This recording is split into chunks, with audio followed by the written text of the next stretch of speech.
And this guy wants every word, every sentence to be perfectly spoken. And this is because of the sanskar or beliefs which he had on his mind. Now, my boss told me, or my campus placement is there, I have to be very fluent in English. Yeah, this is my requirement. Therefore, I should be fluent. I must be fluent in 2 months or 3 months. And third factor is I should not be nervous. While speaking to someone, I should not be nervous. When I'm speaking to my boss, I get nervous. When I'm speaking to someone who's very fluent in English, I get nervous. I should not be nervous.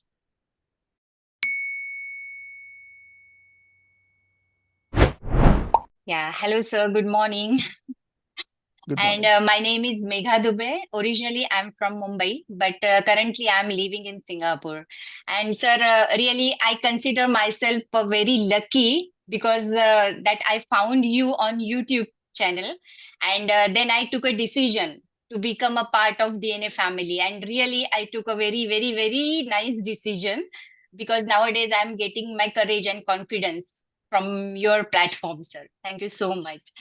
And another thing is, thank you so much for giving me this opportunity to have with you one-to-one session. And I ask you one question from my side. So my question is, what is connection between English communication and psychology? Means our mindset. Oh, this is the question I was waiting for actually. Okay. 3 days before, in our offline session, one person came to meet me, and he was a grammar teacher in English in one school. This school is around 17 kilometers away from our institute. And he said that, sir, I want to work on my communication. My fluency is not good. I asked him, what's your qualification? He was hesitant. He felt shy to tell that, I'm an English teacher and I teach grammar. Okay, I said, it's okay, no problem. Even if you teach grammar, it doesn't mean that you will be fluent in English. And I told him that if you're teaching physics, this does not mean that you will be good football player. You will not be Messi. Right. You will mess up. So he said yes. And then very interesting thing happened. I said, if you want to be a better communicator, first you have to forget grammar and don't think about grammar. And he said, okay. He was not convinced, but I left and I told my team to address him. And afterwards, my team members told me that this guy was saying that I can find every mistake while you are speaking. This he said to my team members. I know every mistake you can find. I can find out the mistake and I can tell you you're wrong. Now, this is called as a psychology. This here the mindset is this. Here the mindset is perfectionist mindset. And this guy wants every word, every sentence to be perfectly spoken.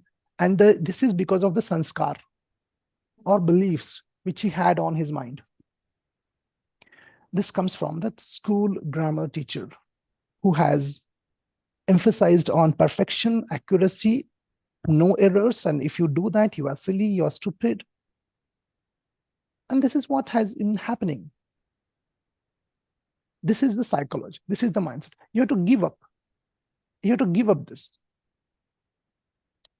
And people don't give up. Some people don't. They still cling with the old mindset, perfection and studying grammar, because they feel insecure with that. Especially this person who was a school teacher for grammar. He felt insecure because grammar was his bread and butter. I understand that.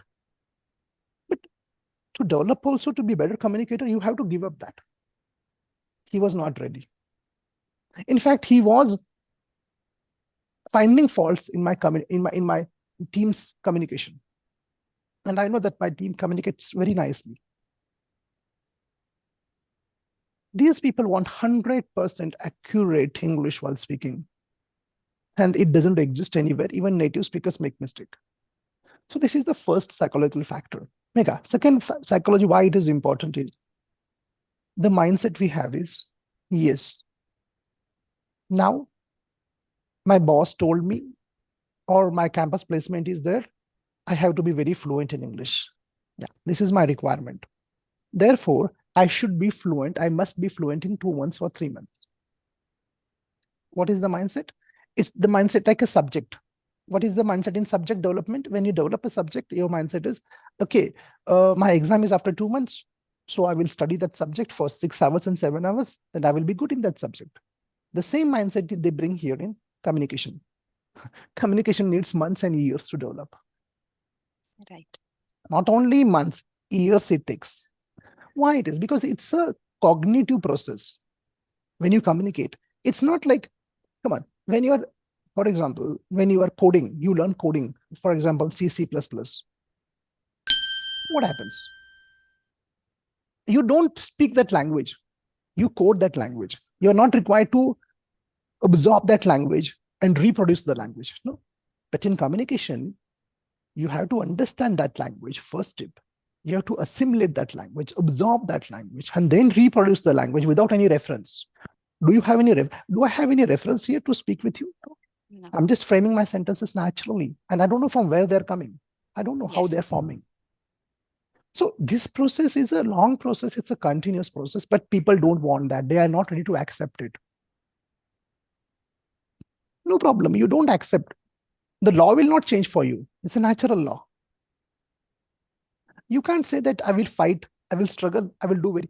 Language development is a slow process. It's a continuous process, and it will take some time depending upon your background. You can't just force. It's not going to happen. This is the Yes. second factor, psychological. And third factor is, first factor I told you that we don't change our mindset. The grammar is required, perfection is required. Second factor is I want it quick. And third factor is I should not be nervous. While speaking to someone, I should not be nervous. When I'm speaking to my boss, I get nervous. When I'm speaking to someone who's very fluent in English, I get nervous. I should not be nervous. And that is ridiculous, actually. I have seen some of the world's best speakers, they get nervous. I get nervous when I speak to someone, when I go on the stage. I get nervous. And it's very natural. But what people say is, no, no, I should not be nervous. While speaking in English, especially, nervousness is very natural. It's a defense mechanism. It gets you ready. It makes you ready. You give your best in that. That's the reason why nervousness is very important. You have to deal with nervousness. You can't run away from nervousness. Nervousness will come down. Slowly it will come down. And it will be in your today, you nervousness goes out of control. I can understand that. But our thinking about nervousness is a problem. What do we think? I should not be nervous. This is a problem. You will be nervous. It's a natural part of the process. And what do we want? We don't want to be nervous. Next time, you change the mindset and say, nervousness, yes, it's a part and parcel of the learning process. I have to accept it, and I don't resist it. When you take this stand and attitude, you will realize that slowly, after a couple of months, 6 months, 12 months, whatever it is, and when you expose yourself daily to that surrounding, nervousness will disappear. In this way, it works. So that's the reason why I have said, Megha, that it's 80% psychology. Right. And last point I will tell you, which is again very important, discipline. Communication will not come to you by studying for 2 minutes here and half an hour there for a couple of months. If someone is doing that kind of advertisement, then it is wrong. You need to be consistent. And to be consistent, you have to be mentally strong. Consistent and disciplined people are mentally strong. Their mental muscles are very strong. And you have to accept that consistency and discipline is the key factor. I will have great time. I will have parties and just communication for 5 minutes. I will read a book and expect it's not going to happen. Forget this. This is not the reality. You have to accept the mindset of discipline, mindset of consistency. And you have to accept one more thing, that discipline and consistency is not boring. It's not punishment, not a punishment. It is the gateway for happiness. It is the gateway for better life, better health, better growth. more success in life. When you look at discipline from this perspective, discipline will not be painful. It's a Sunday we are recording today. It's a discipline that has brought me here in this chair today. No, today I have to take a session on Ask Sandeep sir. And though now I have other plans for Sundays, that is also part of discipline.